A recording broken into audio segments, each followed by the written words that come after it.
It is my pleasure to bring Reverend Dr. Jill Zundel, pastor of Central United Methodist Church, to the podium to welcome us to this historic building. Thank you.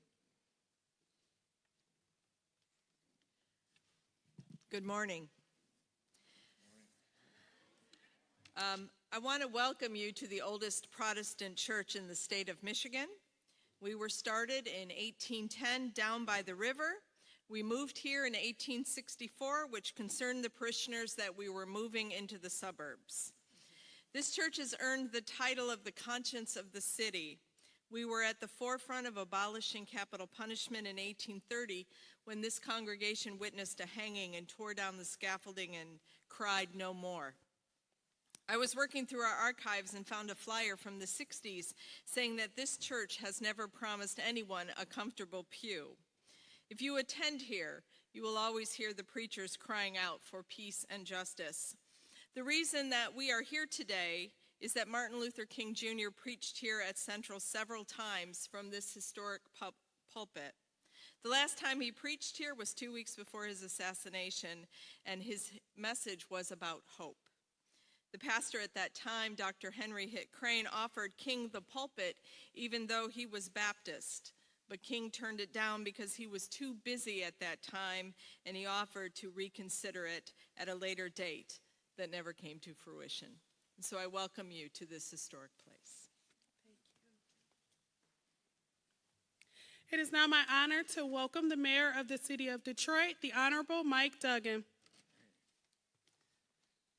Well, I am just so pleased that Reverend Anthony and the Detroit branch NAACP are organizing this June Jubilee because Dr. King's march was a march of aspiration about the country we wanted to be, about the city we want to be. And in the Detroit mayor's office behind the desk is a large wall where each mayor has a portrait that defines what they stand for everybody who visits, from neighbors in the city to people around the world. And for the last 10 years, the portrait that's hung in my office has been Dr. King and that march down Woodward Avenue. It defined promise of a city that could be, people marching together, black, brown, white, labor leaders, clergy, political leaders, ordinary citizens, all saying we can have a better world. We've made some progress, but in many ways we've fallen short of that promise.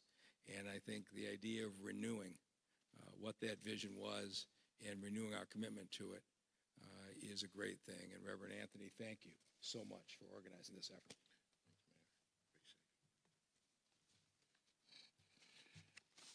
I don't get no introduction. Okay. It's all right, they say those, never mind. But first of all, I'm very excited. We are excited. We are inspired and motivated by what only occurs in the city of Detroit. I'm pleased to be here with colleagues and friends and business, faith, and labor persons. The fact that we have the mayor here, we're looking forward to a declaration of June Jubilee being in the city of Detroit for June 22nd through the 25th. The fact that we have Brother Sean Fain, who was the new president of the International UAW, along with Ms. Marks, Secretary Treasurer, Chris Illich, who was head of Olympia, and a whole bunch of other stuff, who's working with us, and you're going to hear from him also. And we have so many persons that are part of this process. Ed Rowe, who was a former pastor here and community activist and social reminder of what we need to be about. And we're just very pleased to be here with you.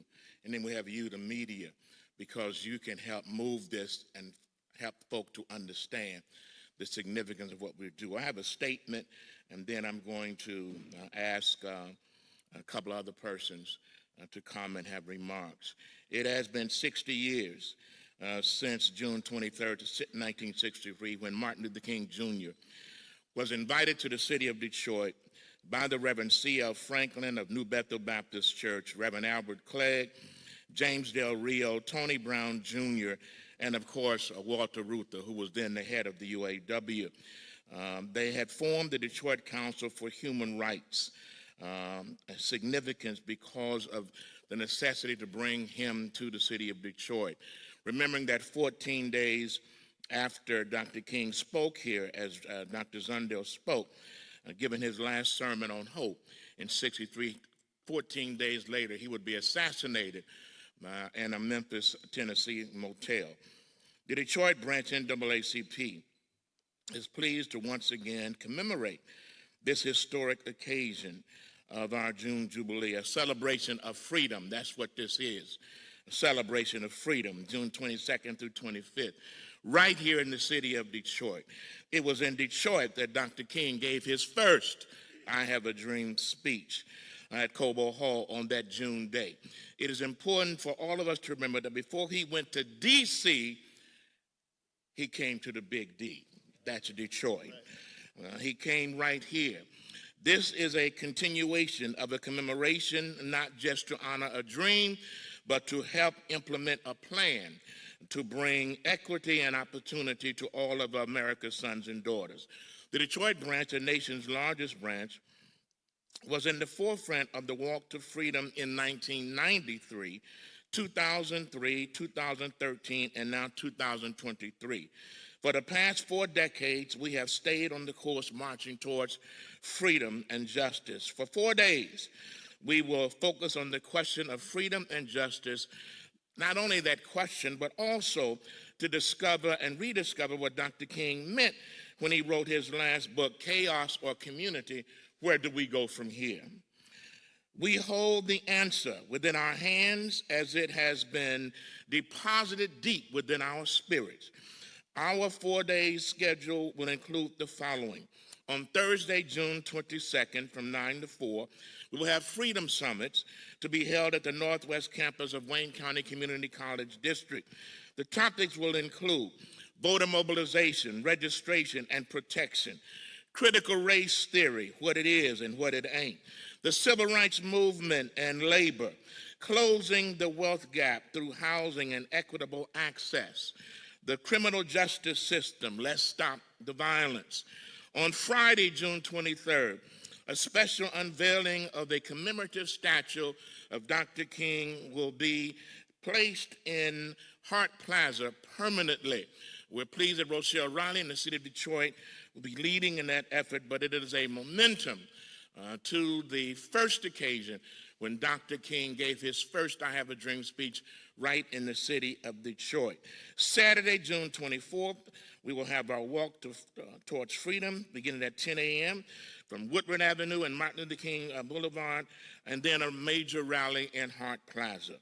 And then on Sunday, June 25th, the 68th annual Fight for Freedom Fund dinner at Huntington Place at 5 o'clock p.m. Everyone throughout the state and this region is invited to join with us. This is a national event. It's not a local event. It's locally being inspired and planned and facilitated, but it's nationally articulated and related to those people who come from everywhere to be in the city of Detroit. So we're inviting city, suburb, upper and lower peninsula. Some of the participants or our Freedom Summits will include, and as I call their names, you may reveal their pictures: Derek Johnson, president of National NAACP, Miss Ayanna Gregory, actor, writer, singer. She's the daughter of civil rights icon Dick Gregory, who will perform a one-act play on the civil rights movement. All this is at Wayne County Community College District. Voting rights strategist Dominic Whitehead, National NAACP. Dr. Kimberly Crenshaw, American legal scholar, civil rights advocate, and leading scholar on critical race theory, since that's a topic that everybody's talking about. Most folk don't even know what they're talking about because they don't understand what it is, simply telling the truth about history. But she's one of the leading proponents. She's from the UCLA School of Law and Columbus School of Law. Dr. Michael Eric Dyson, author, professor, and philosopher, Vanderbilt University. Jamon Jordan, teacher, historian, educator, founder of the Black Scroll Network, City of Detroit historian, our good friend and brother Ken Coleman, historian, writer, teacher, advocate. We're very pleased as we also celebrate the 50th anniversary of the hip-hop industry. We will be joined by Dougie Fresh, one of the original positive rappers, on Friday and Saturday in the March for Freedom. We have more special guests coming who will join us for this weekend, which we will announce in a few days. Finally, we are very pleased to indicate that our special speaker for the 68th Annual Fight for Freedom Fund Dinner will be, and how appropriate that it is for this historic occasion, the winner of the race that raced the first African-American senator from the great state of Georgia, Reverend Dr. Raphael Warnock. He is also the pastor of the Ebenezer Baptist Church, pastored formerly by the Reverend Dr. Martin Luther King Jr. This will be a tremendous 4 days, and people can sign up to volunteer for marshals, ushers, general support. You can go to DetroitNAACP.org or call 313-871-2087. I think that deserves an applause. All the stuff that I just ran, somebody ought to be saying amen. That's a good thing. And guess what? We ain't finished. We got more folk coming. But we can't give it to you all today because we want the press to come back and cover it for another day. And so we're giving you this piece by piece. But this is by no means the end of it all. And so we want to recognize this. I'm going to ask now that I'm pleased that Sean Fain is here, president of International UAW. He was not scheduled to be here because of the business, but he did come. We thank him for that, but we're going to have the Secretary Treasurer to say some remarks because he is the chair of the Walk Towards Freedom. If he wants to say hello or anything, and do that. Then I'm going to have my good friend, brother, the senior corporate leader for the 68th Annual Fight for Freedom Fund Dinner, Chris Illich, to come and bring a march. It's not often that we have people like this here, and as well as Ken Coleman, who's over these summits. The summits are very important because they reflect the call to action. You just don't have a march and go home. Marches call attention to issues, and you deal with those issues as to how you're going to address them. And so we're putting the call to action before the march, that people will have that as they go engage in the march. So I'm going to ask Ms. Mark if she would come, and then Ken Coleman, and then Chris. Well, good morning, everyone. Good morning. I am so happy that Sean, who's recovering, our president, who's recovering from walking pneumonia, decided to come in. He's feeling a little better, but I'll still make the remarks here, and thank you, Sean, for coming. I'm so glad you're feeling better.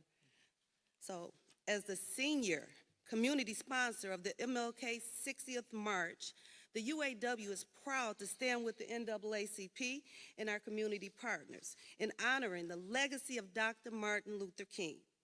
This march is not just commemoration of the past, but a call to action for the present and the future. We must continue to fight for justice, equality, and opportunity for all people, regardless of their race, gender, or background. The UAW is committed to this cause, and we will continue to work tirelessly to promote social and economic justice for all working families. We thank the NAACP for their leadership in organizing this important event, and we look forward to marching alongside our brothers and sisters in solidarity. Thank you so much. Thank you. Brother Coleman. Thank you so much, Reverend Anthony, and thank you all for being here. It is a pleasure, indeed, a pleasure to be on this team. As a reporter, as a historian, as a Detroit resident and native, the NAACP has been a big part of my life, and I know a lot of yours too. And so we are excited, quite frankly, about the weekend coming up, the Jubilee weekend. I wanted to provide, for a couple quick moments, a little bit of historical context around the 1963 Walk to Freedom. Reverend Anthony has done a brilliant job. In fact, many of my notes, he's already mentioned them, so I'll be very brief. But I wanted to talk just briefly about the origin of the 1963 Walk to Freedom. Reverend Anthony, you know that Reverend Franklin and Reverend Clegg and others were concerned about the state of black folk in Detroit in 1963. And so that context for the walk, carried out, as Reverend Anthony pointed out, by the Detroit Council for Human Rights, really looked back, Reverend Anthony, to 1943. And we all know in 1943, in this great town, we had civil unrest. And I just want to be candid about this. We certainly have a lot of allies to the NAACP and other civil rights organizations. But if I'm candid as a historian, I have to point out, I'm duty-bound to point out, that the major element of the 1943 civil disturbance, race riot, if you will, was really some white folk stomping on the neck, putting their foot on the neck of black people. That was going on because Detroit, between 1940 and 1950, the population of African American people in Detroit doubled from 149,000 people in 1940 to 300,000 people in 1950. And so Reverend Clegg, Reverend Franklin, and others in 1963 took the position that in a real sense, a lot of civil rights gains had not been made for African American people between that 1943 race riot and 1963. That is why the march was formed. Now, as I pointed out, we have great allies in other communities. And quite frankly, our UAW friends know that Walter Reuther, as Reverend Anthony pointed out, was a leader, got on board very early. Mayor Duggan, you know that city government got on board very early. Common Council, as it was known at that time, we call it City Council today. Common Council issued the permit in 1963. And then a very young progressive mayor, Jerry Kavanaugh, mayor of Detroit at the time, got on board with the march. And we know it, of course, some of us were there. Many of us have read about the march coming south down Woodward Avenue, past this great edifice here, and on to what was known at the time as Cobo Hall.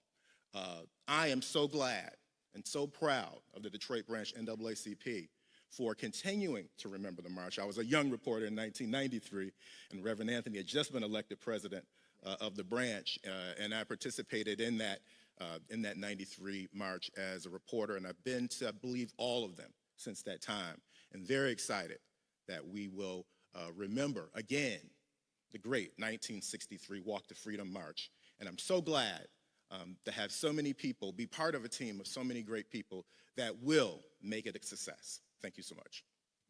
Thanks, Ken. Now you can see why we have him as one of our coordinators for the Freedom Summits, great historian, great context. A lot of things have happened since 1943.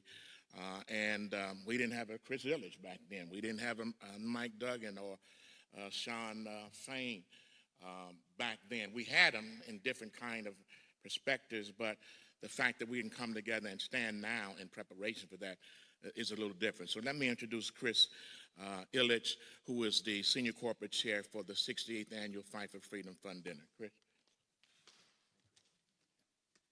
Great, thank you. Thank you.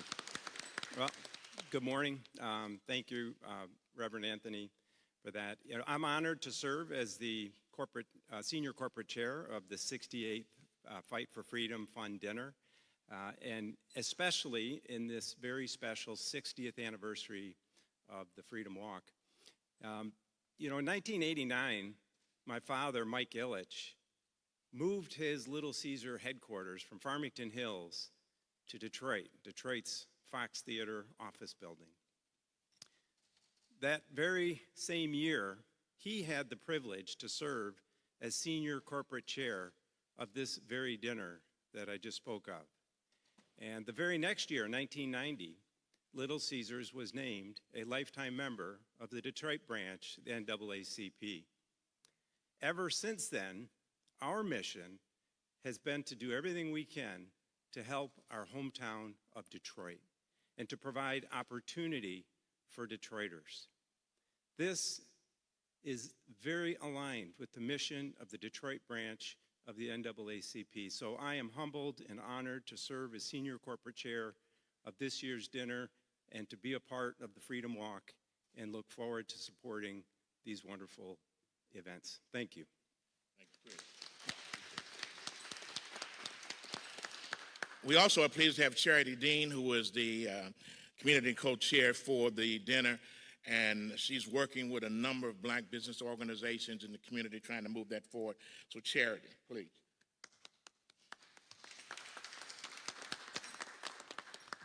I'm a millennial, if you haven't noticed. And we get a bad rap. Millennials get a bad rap. Gen Z, we get a bad rap because oftentimes we forget about what happened before us. You heard the term, oh, that's ancient history. Today we're here talking about history and hope. And I would submit that it is because of our history that we can have hope. The Metro Detroit Black Business Alliance, our mission is to help close the racial wealth gap by empowering Black-owned businesses. We do that every day, but we do not do that alone.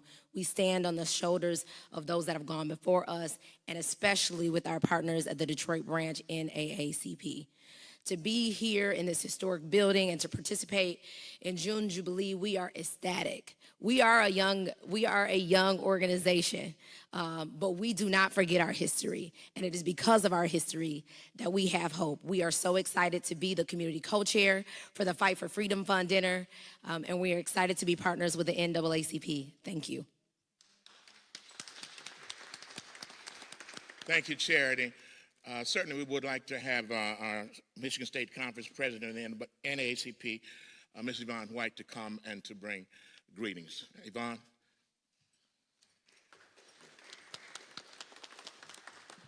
Thank you so much, Reverend Anthony, my branch president. On behalf of the entire NAACP, I have the distinct honor and pleasure of not only serving as the state president, but a member of the National Board of Directors. And we at the NAACP fully support Reverend Anthony, Camellia Landrum, and the entire Detroit branch NAACP. This is not just an NAACP event. This is a people's event. This is history being made, not only here in Detroit, but in the state of Michigan and throughout this entire country. So this is your event. We need to show up and show out, step up and step out, and make sure that our voices are heard during the June Jubilee event happening nowhere else but right here in the city of Detroit. Thank you, Reverend Anthony. Thank you, NAACP, for all that you do. Thank you, Norm. And we appreciate you and join you wholeheartedly. God bless you. Thank you, Norm. Appreciate it. Thank you, Madam President. Let me also encourage people to go to our webpage, DetroitNAACP.org. Everything we articulated is on there. You can also upload pictures. If you've been in marches 63, 2003, 93, 13, and all of those, we want you to load them up so that we can also identify them. We also intend to recognize persons who were in the 1963 march, the originators. We want to recognize you.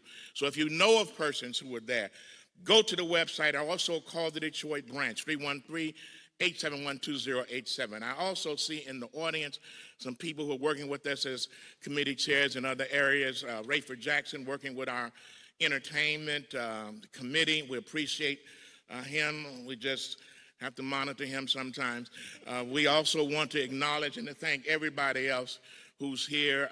Brother Kevin Tolbert, Lakeisha Beckton, Sean, they still are NAACPers. I mean, you know, you got to claim it. I know they're UAW, but they also are NAACPers. And so we want to acknowledge them. Let me pause now to see if any of the media has any questions concerning anything that we've articulated. And that means that everything is crystal clear or totally confusing. I believe that that really means that it's crystal clear if there are no questions.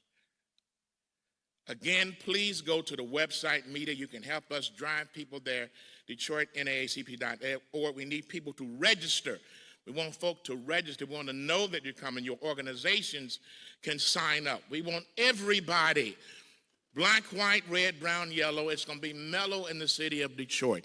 Everybody is invited to be a part of this June Jubilee. Thank you so very much. We appreciate you coming.